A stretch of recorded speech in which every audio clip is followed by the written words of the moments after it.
Hi, we're here with Mr. Lowery, our second grade dual language literacy teacher. Mr. Lowery, what have you enjoyed the most about your profession in teaching? It would have to be working with the kids. I enjoy watching them grow and move on through the grades, through the years.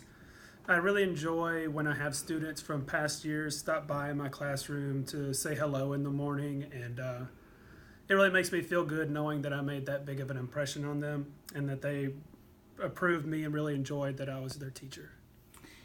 Perfect. When you have challenging days, what keeps you motivated?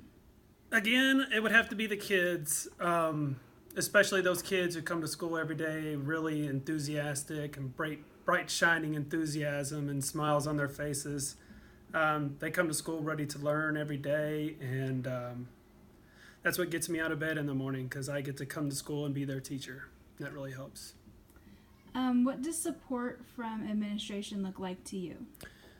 To me, the administrators on campus are the eyes and the ears of the school and the campus. They know what's going on in and outside of the classroom. So plus they usually have so much experience as educators themselves. So to me, if I ever have a problem or issue, I can come to them for resources or guidance. They can tell me what has worked for them or other teachers on campus in the past or in the present. And so to me, they're just a valuable resource and they're there to support me. So that's what administrative support is to me. Exactly. How do you prepare each day to deliver instruction for your dual language students? Well, when I'm planning a lesson, I think about what questions I'm going to ask the students, especially those open-ended questions that's going to provoke a lot of thought. And I think about what kind of questions those students in return are going to have for me. I also think a lot about pairing up the students. So I think about which students are going to be able to grasp this particular concept and try to pair them or situate them in groups with students that might have more difficulty with this particular lesson. When dealing with the dual language students, also I try to pair the kids who are really strong in English with students who are maybe stronger in Spanish or vice versa. And also with those, for the language development for dual language students, it's really important that I have lots of visual aids and graphs and pictures to go along with the lesson. Exactly. Those are great tips. How have your peers helped you grow as an educator? Again, there's a lot of experience on campus. There's a lot of teachers who've been teaching for 10 years plus. They always have good advice to give. But you never know who's going to be able to help you with a particular problem. Even those teachers who are just first or second year teachers have new stuff that they've learned. There's always new technology. There's new apps on different, that you could use on tablets or the phones that you could use. So I'd have to say, every teacher is a valuable resource. It pays to talk to and get to know everybody that you have on campus. So I would say just all teachers. How important is it, in your opinion, for campus morale to be high at Woodway?